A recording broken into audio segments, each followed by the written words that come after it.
और उन्होंने कहा था कि मुझे पूजो मत। संविधान से पहले चलिए वो क्या क्या कर रहे थे, और भवन निर्माण के लिए 2-2 रुपया चंदा मांग रहे थे। धर्म परिवर्तन का उनका दूसरा मसला था कि पॉलिटिकल एम्पावरमेंट करो, राजनीतिक सत्ता हासिल करो। आज जात जात का दलित सब में नेता हो गया है, सबको नाम चमकाना रहता है कि जो अंबेडकर के विचारों को दफन भी करना चाहते हैं ना, वो भी कल जय भीम बोलेंगे। वो गांधी से लड़ते भी थे और गांधी से बात भी करते थे। अंबेडकर को पढ़ोगे तो बुद्धि खुल जाएगा। अब पढ़वाओ नहीं, उसी बिल्डिंग में यूनिवर्सिटी क्यों मारे जा रहे हैं?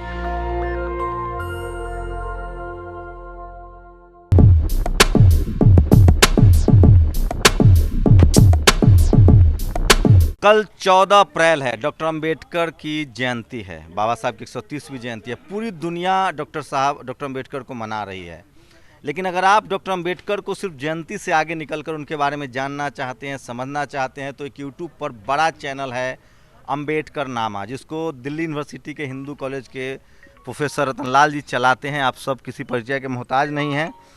तो अगर आप चाहते हैं कि 24 दिन 365 दिन 24 घंटा अगर बाबा साहब के बारे में वो क्या सोचते थे, पॉलिटिकल एजेंडा क्या था, सोशल एजेंडा क्या था, अगर आप डॉक्टर अंबेडकर को समझना चाहते हैं, उनके राइटिंग्स को समझना चाहते हैं और आपके पास समय नहीं है, कम है, पढ़ लिख नहीं पा रहे हैं, तो अंबेडकर नामा पर जाकर आप वीडियो सुन सकते हैं। डॉक्टर रतनलाल खुद उसमें प्रेजेंटर की भूमिका में होते हैं।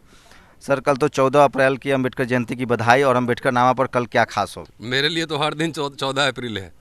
हर दिन 3-4 वीडियो कम से कम डलता है।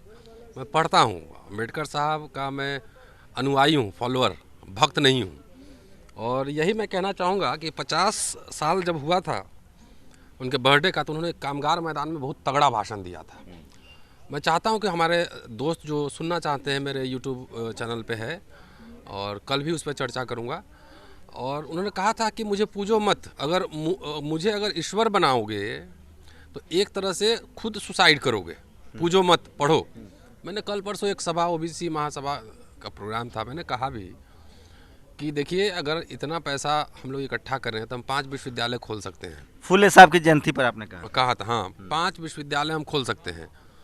बाबा साहब अम्बेडकर को समझना है तो पहले आप छोड़ दीजिए संविधान को। संविधान से पहले चलिए वो क्या क्या कर रहे थे। वो संस्थाओं का निर्माण कर रहे थे, डिप्रेस क्लास लीग बना रहे थे, वो समता सैनिक दल बना रहे थे, वो बहिष्कृत हितकारिणी सभा बना रहे थे, वो पीपल्स एजुकेशन सोसाइटी बना रहे थे, अखबार निकाल रहे थे, संस्थाओं का निर्माण कर रहे थे, और भवन निर्माण के लिए 2-2 रुपया चंदा मांग रहे थे, 2-2 रुपये चंदे मांग रहे थे। समझ रहे हैं बात? तो इसलिए समझना है। आजकल तो लोग अपना महल बनवाते हैं। डॉक्टर अंबेडकर ने अपने लिए महल नहीं बनवाया। उन्होंने सार्वजनिक कार्य के लिए चंदा मांगा। तो उनको करीब 450 से ज़्यादा वीडियो डल चुके हैं उस पर, और मैं पढ़ता हूँ, पेज नंबर के साथ बताता हूँ। जन्मदिन से एक दिन पहले मैं कल वीडियो डालने वाला हूँ। 13 अप्रैल को वो किसानों के आंदोलन में रैली कर रहे थे, भाषण दे रहे थे। डॉक्टर अंबेडकर। हाँ। साल मैं कल देख लूंगा, वो वीडियो बना हुआ है। अच्छा, ये संयोग है। हाँ, इस संयोग। तो मैंने वीडियो बनाया था, तो मैंने देखा उसमें 13 अप्रैल लिखा हुआ है। तो जन्मदिन के ठीक पहले वो किसानों को एड्रेस कर रहे थे, किसान आंदोलन को एड्रेस कर रहे थे। तो ये समझना होगा कि कैसे doctor Ambedkar one man institution, सब कुछ थे वो। तो खाली एक दिन मना लेने से बात बनेगी नहीं। क्या लग रहा है, पिछले साल भी कोरोना था, इस साल भी कोरोना है। 6 दिसंबर वाला भी मसला आप लोग को पता है, जो बाबरी विध्वंस का मसला है। कहीं ना कहीं अंबेडकर से आज भी लोग खौफ खा रहे हैं और कोशिश हो रही है कि उनको हाशिए पर ला दिया जाए, उनके विचारों को कुंद कर दिया जाए, लोगों तक पहुंचने दिया जाए।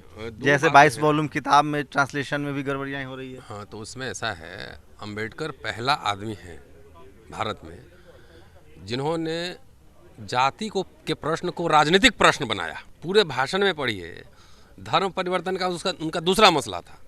2 इम्पॉर्टेंट चीज़ है कि हिंदू धर्म छोड़ो और बौद्ध धर्म अपनाओ, और पहला था कि पॉलिटिकल एम्पावरमेंट करो, राजनीतिक सत्ता हासिल करो। तो उन्होंने कास्ट के क्वेश्चन को पॉलिटिकल क्वेश्चन बनाया। ये बात हमें समझनी है। जमात की बात कर रहे थे।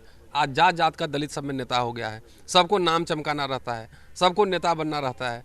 तो ये हड़बड़ी जो है, हड़बड़ी में ही जो है ना गड़बड़ी हो रही है। इसलिए धैर्य हम लोग क्या किए लॉकडाउन, हम लोग सेक्रीफाइसर नहीं पैदा कर पा रहे हैं। साइजली कह रहा हूँ ना, लॉकडाउन में मैंने क्या किया, मेरे पास तो कोई संसाधन नहीं है, ना मांगा। एक मोबाइल फ़ोन से मैंने चैनल चलाया, वो भी 52-53 हज़ार लोग उसमें जुड़ चुके हैं, उस पूरे फैमिली में। और करीब 2 मिलियन लोग देख चुके हैं। तो हम तो संस्था ही है ना। जितना बाबा साहब के अखबार को हर जगह अपील करते थे कि मेरा अखबार खरीदो, जनता अखबार खरीदो, तो जितना उनका अखबार उस समय लोग नहीं पढ़ रहा होगा, उससे ज़्यादा लोग हमें मोबाइल पे उसी अखबार को हम पढ़वा रहे हैं कि उस अखबार में लिख क्या रहे थे। तो ये इसलिए समाज को आना चाहिए इस तरह की संस्था बनाने के लिए। अगर मान लीजिए हमारे पास संसाधन हो सपोज, तो हम एक प्रोफेशनल स्टूडियो बनाएंगे, उसमें कांशीराम जी पे, कर्पूरी ठाकुर पे, पेरियार पे, लोहिया पे, तमाम जो बहुजन नायक उनकी राइटिंग्स को पढ़वाएंगे, रोज़ 10 वीडियो, जिनको जो देखना है देखिए आप। तो इसके लिए समाज को आगे आना पड़ेगा। हम लोग व्यक्तिगत रूप से जो कर सकते हैं जितना, लेकिन फिर भी सोशल मीडिया के दौर में लगता है कि अब तो तमाम दलों को भी अब अंबेडकर फुले की जयंती की बधाई देनी पड़े। मतलब कारवा कुछ बढ़ा है, इससे बेहतर और हो सकता है, लेकिन कुछ बढ़ा है, कुछ ताकत मिली है। बहुजन आइडियोलॉजी फुले पेरियार अंबेडकर घर घर तक पहुंच रहे हैं। जाहिर है सोशल मीडिया का कमाल है। और दूसरा है कि पॉलिटिकल पार्टीज़ की मजबूरी है कि जो अंबेडकर के विचारों को दफन भी करना चाहते हैं ना, वो भी कल जय भीम बोलेंगे, जयंती मनाएंगे। तो ऐसे लोगों से सावधान रहने की ज़रूरत है। बाबा साहब अपने वॉलंटियर्स को एड्रेस कर रहे थे, तो उन्होंने कहा था कि खाली खाकी पैंट पहन लेने से कोई वॉलंटियर नहीं हो जाता है। समझ रहे हैं? तो मतलब उसके लिए पढ़ना समझना पड़ता है, लोगों को समझाना पड़ता है। कहते थे कि मेरा अखबार खरीद लो और गांव में जाके पढ़ के जो है ना, महिलाओं को भी समझाओ सबको इसमें क्या लिखा हुआ है। तो ये सब काम बहुत जरूरी काम है। चुनाव तो आता जाता रहता है। क्या अगर एक सवाल, मतलब अगर इस अभी तो हालात बहुत ख़राब हैं, चाहे संविधान को लेकर, कॉन्स्टिट्यूशन को लेकर, डेमोक्रेसी को लेकर। संविधान तो तब भी होता, देश आज़ाद हो रहा था, लोग बंद थे। डॉक्टर अम्बेडकर नहीं होते तो इस देश की बहुसंख्यक आबादी की क्या हालत होती, अगर कम शब्दों में बयां करें? कुछ नहीं होती, जैसे था उसी चलता रहता। वो तो अड़ गए ना, वो तो पॉलिटिकल स्ट्रैटेजिस्ट भी थे, शत्रुओं पे हमला भी करते थे और समझौता भी करते थे। राजनीति में ऐसी होता है। आजकल बहुत शुद्धतावादी अम्बेडकरवादी लोग घूम रहे हैं जो एक अक्षर पढ़े नहीं होंगे। वो गांधी से लड़ते भी थे और गांधी से बात भी करते थे। तो राजनीति संभावनाओं का खेल होता है, सहमतियों का खेल होता है। आप सोच रहे हैं जो बात वही पूरा दुनिया सोच लगा, तो आप तानाशाह हैं, नहीं है ना। तो अम्बेडकर नेहरू कैबिनेट में शामिल भी होते हैं। और उन्होंने कहा, लखनऊ में जाके भाषण में कहा कि अगर मैं शामिल नहीं होता उसमें, जो तुम लोग को अभी मिला है वो भी नहीं मिलता।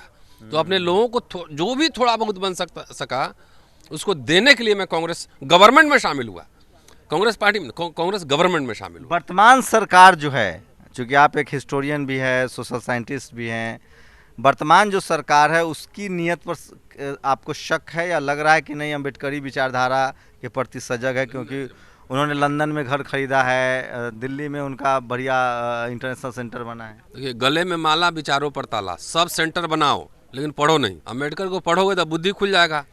तो इनकी पूरी रणनीति है कि खूब भवन बनाओ, बिल्डिंग खरीद दो, आप पढ़वाओ नहीं। और उसी बिल्डिंग में यूनिवर्सिटी क्यों मारे जा रहे हैं फिर?